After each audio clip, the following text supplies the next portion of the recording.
Welcome to action study point. दोस्तों, इस video में हम सामान्य विज्ञान के इंपॉर्टेंट प्रश्न डिस्कस करने वाले हैं। वीडियो काफ़ी इंपॉर्टेंट है, वीडियो को लास्ट तक देखिएगा। दोस्तों, हम ये सोच रहे हैं कि आपके लिए 2019 का करंट अफेयर का सीरीज लाया जाए।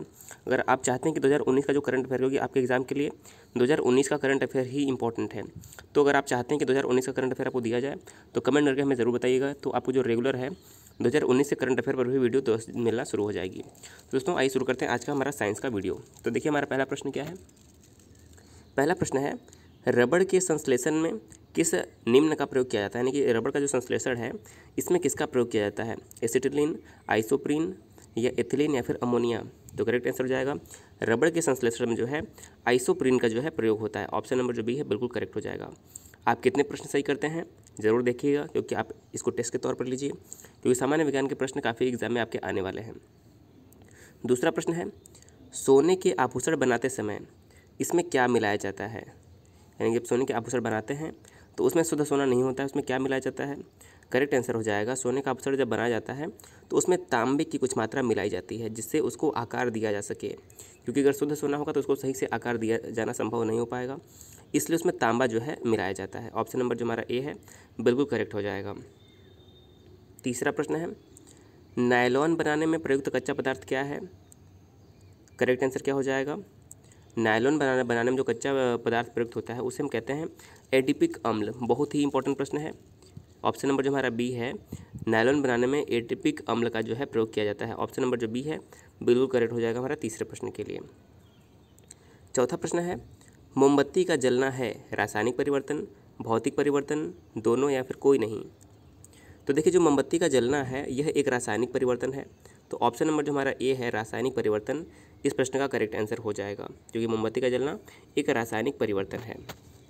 अगला प्रश्न है, आतिशबाजी में हरा रंग किसकी उपस्थिति के कारण दिखता है। आपने देखा होगा जब आतिशबाजी होती तो उसमें हरे रंग हमें दिखाई देते हैं, तो सही उसका कारण क्या होता है। हरा रंग दिखने का जो कारण है वो है बेरियम।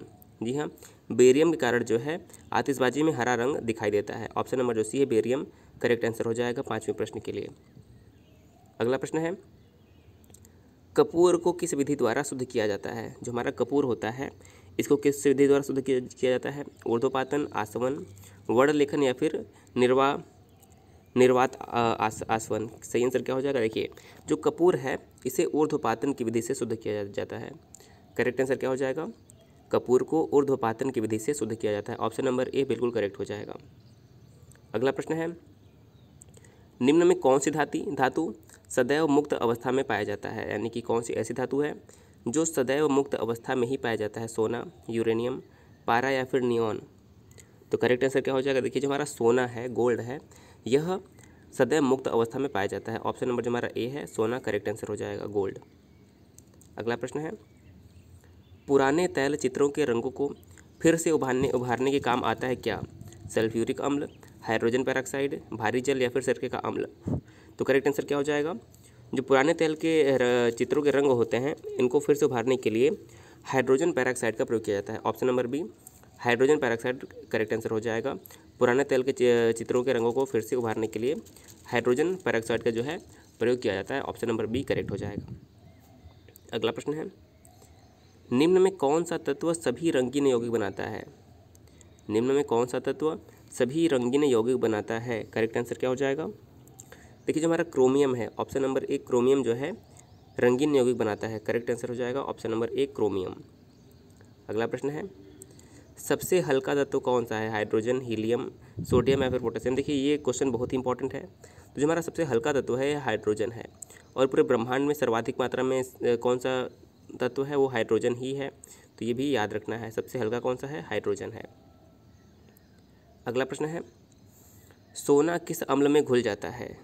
सोना किस अम्ल में घुल जाता है। सांद्र सल्फ्यूरिक अम्ल, सांद्र नाइट्रिक अम्ल, अम्लराज या फिर एसिटिक अम्ल।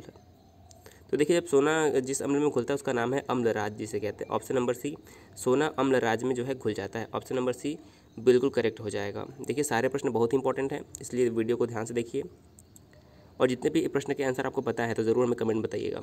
अगला प्रश्न है, दिया सलाई यानी जो माचिस होती है इसमें क्या प्रयुक्त होता है। आपने माचिस देखी होगी, जलाई होगी, उस पर क्या होता है। देखिए, उस पर लाल फास्फोरस जो होता है क्योंकि जब माचिस को जलाते हैं तो उसमें हम लाल फास्फोरस का प्रयोग होता है। ऑप्शन नंबर ए सही हो जाएगा। लाल फास्फोरस जो है लगा होता है माचिस के डिब्बी पर, जिसे दिया सलाई कहते हैं। ऑप्शन नंबर ए करेक्ट हो जाएगा। अगला प्रश्न है, युद्ध में प्रयोग की जाने वाली गैस ल्यूसाइड बनाई जाती है किसके द्वारा? क्लोरीन से, अमोनिया से, एसिटिलीन से या फिर नाइट्रोबेंजीन से? तो जो युद्ध में प्रयोग की जाने वाली जो ल्यूसाइड होती है वह एसिटिलीन से बनाई जाती है। ऑप्शन नंबर सी किससे बनाई जाती है? एसिटिलीन से बनाई जाती है, करेक्ट हो जाएगा। अगला प्रश्न है, लार में पाया जाने वाला एंजाइम जो कि स्टार्च को ग्लूकोज में परिवर्तित करता है उसका नाम क्या है? यानी कि लार में पाया जाने वाला वह एंजाइम जो कि स्टार्च को ग्लूकोज में परिवर्तित करता है उसका नाम क्या है? देखिए ऑप्शन दिए है माल्टेस, जाइमेस, लिपेज या फिर एरेप्सिन। तो देखिए जो लार में पाया जाने वाला एंजाइम होता है जो स्टार्च को ग्लूकोज में परिवर्तित करता है उसका नाम है माल्टेस। आपको याद रखना है, माल्टेस जो है स्टार्च को ग्लूकोज में परिवर्तित करता है और यह कहाँ पाया जाता है? यह लार में पाया जाता है। तो ऑप्शन नंबर ए माल्टेस एकदम करेक्ट आंसर हो जाएगा इस प्रश्न के लिए। अगला प्रश्न है, पेट्रोल में विषैला मिश्रित पदार्थ क्या होता है? जो हमारा पेट्रोल होता है इसमें विषैला मिश्रित पदार्थ जो होता है उसे हम क्या कहते हैं? देखिए ब्यूटेन, टेट्रा एथिलेट, नाइट्रोलवीन या फिर DDT। तो जो पेट्रोल में विषैला पदार्थ पाया जाता है उसे हम टेट्रा एथिल लेड कहते हैं। क्या कहते हैं?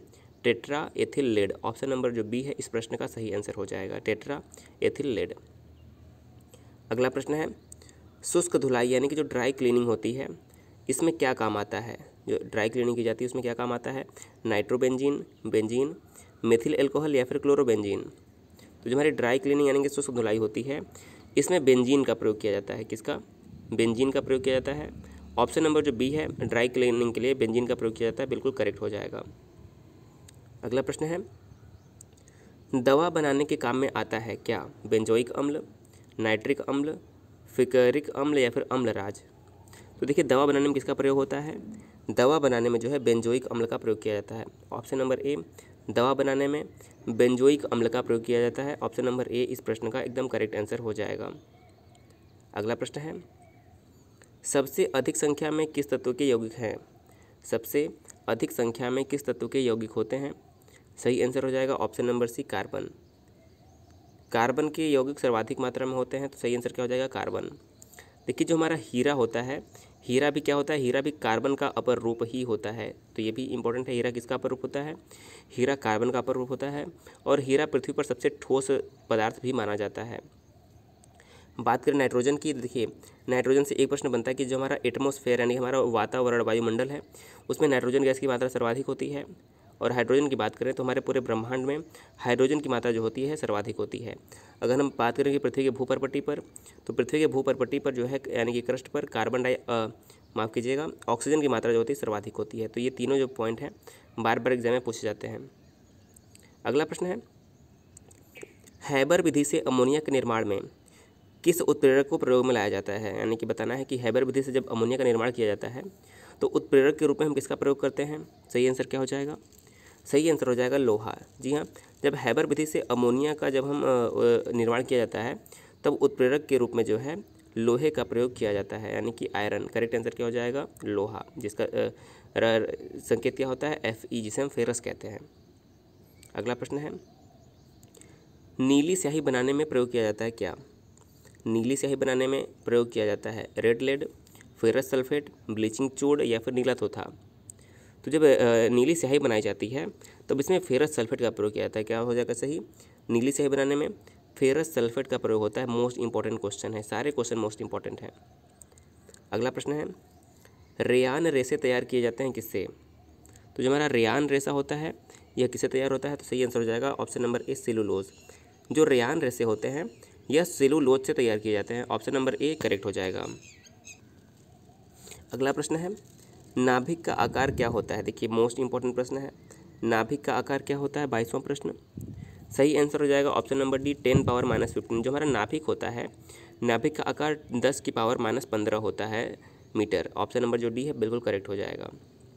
अगला प्रश्न है, निम्न में अस्थायी कण क्या है?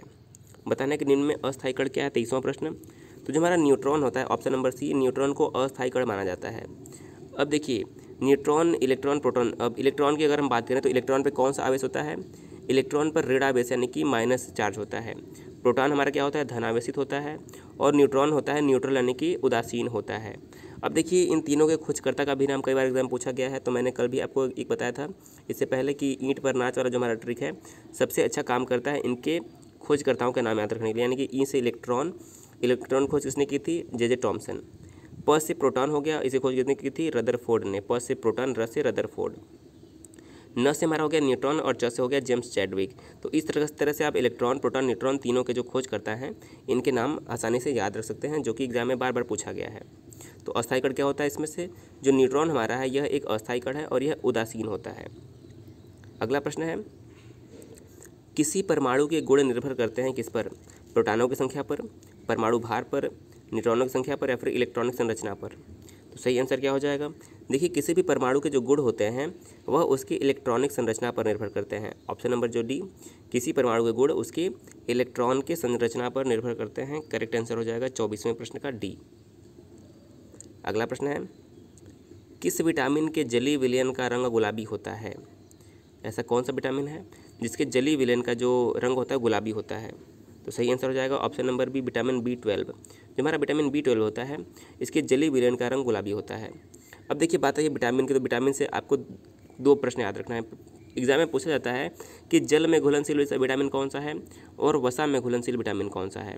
तो देखिए जो हमारा KEDA होता है, जिसे हम कीड़ा यानी कि ट्रिक याद कर सकते हैं, कीड़ा जो हमारा होता है यह वसा में घुलनशील होता है। क्या होता है, KEDA वसा में घुलनशील होता है। इसके अलावा B कॉम्प्लेक्स और C, ये जो हमारा दोनों होता है B कॉम्प्लेक्स और C जो होते हैं ये जल में घुलनशील होते हैं। तो आपको याद रखना है KEDA वसा में घुलनशील और B कॉम्प्लेक्स और C जो होते हैं जल में घुलनशील विटामिन होते हैं, तो इनका नाम याद रखना है। अगला प्रश्न है, सबसे हल्की धातु कौन सी है, पोटेशियम, लिथियम, सोडियम या फिर एल्यूमिनियम। तो जो सबसे हल्की धातु है वो है हमारी लिथियम। ऑप्शन नंबर बी जो लिथियम है सबसे हल्की धातु है, करेक्ट आंसर हो जाएगा। अगला प्रश्न है, वसा में विलेय होते हैं, वसा विलेय होते हैं किसमें, जल में, कार्बन टेट्राक्लोराइड में, मिट्टी के तेल में या फिर नाइट्रिक अम्ल में। तो वसा किसमें विलेय होते हैं, तो बताना कि वसा विलेय होते हैं किसमें, करेक्ट आंसर हो जाएगा कार्बन टेट्राक्लोराइड में। जो हमारी वसा होती है वह कार्बन टेट्राक्लोराइड में विलेय होती है। ऑप्शन नंबर बी बिल्कुल करेक्ट हो जाएगा। अगला प्रश्न है, एस्प्रीन बनाई जाती है किससे, एसिटिक अम्ल से, थैलिक अम्ल से, ऑक्जेलिक अम्ल से या फिर नाइट्रिक अम्ल से। जो हमारी एस्प्रीन दवा है ये किसके द्वारा बनाई जाती है, तो सही आंसर हो जाएगा थैलिक अम्ल से। जो एस्प्रीन है यह थैलिक अम्ल के द्वारा बनाया जाता है। ऑप्शन नंबर बी बिल्कुल करेक्ट हो जाएगा। अगला प्रश्न है, एस्प्रीन का रासायनिक नाम क्या है। देखिए ये प्रश्न बहुत ही इंपॉर्टेंट है। एस्प्रीन का रासायनिक यानी केमिकल नेम बताना है। एसिटिक अम्ल, ट्राइक्लोरोमेथेन, एस्कॉर्बिक अम्ल या फिर एसिटाइल सैलिसिलिक अम्ल। तो जो हमारी एस्प्रीन होती है इसका रासायनिक नाम है एसिटाइल सैलिसिलिक अम्ल। नाम याद रखना है आपको, एसिटाइल सैलिसिलिक अम्ल जो है एस्प्रीन का रासायनिक नाम है। और एस्प्रीन किसके द्वारा बनाई जाती है, तो एस्प्रीन जो है थैलिक अम्ल के द्वारा बनाई जाती है। करेक्ट आंसर हमारा इस प्रश्न क्या हो जाएगा, option number D, acetyl salicylic अम्ल जो है एस्प्रीन का रासायनिक नाम है। ऑप्शन नंबर डी करेक्ट हो जाएगा। 30वां प्रश्न है, सबसे भारी धातु कौन सी है। भारी धातु बताना है, लिथियम, ओस्मियम, आयरन या फिर सिल्वर। तो सबसे भारी धातु जो हमारी है वो है ओस्मियम। करेक्ट आंसर क्या हो जाएगा, सबसे भारी धातु हमारी होती है ओस्मियम। और सबसे हल्की धातु क्या होती है, देखिए सबसे हल्की की बात करें तो हमारी लिथियम हो जाएगी। लिथियम सबसे हल्की है, ओस्मियम सबसे भारी है। और चांदी की अगर हम बात करें तो हमारी सबसे अच्छी सुचालक मानी जाती है विद्युत की चांदी। सबसे अच्छी सुचालक कौन सी है, चांदी है। तो सबसे भारी धातु कौन सी है, ओस्मियम। करेक्ट आंसर हो जाएगा ओस्मियम। अगला प्रश्न है, स्ट्रेप्टोमाइसिन के खोजकर्ता कौन है। जो हमारी स्ट्रेप्टोमाइसिन होती है इसके खोजकर्ता कौन है, एडवर्ड जेनर, अलेक्जेंडर फ्लेमिंग, बॉक्समैन या फिर चैडविक।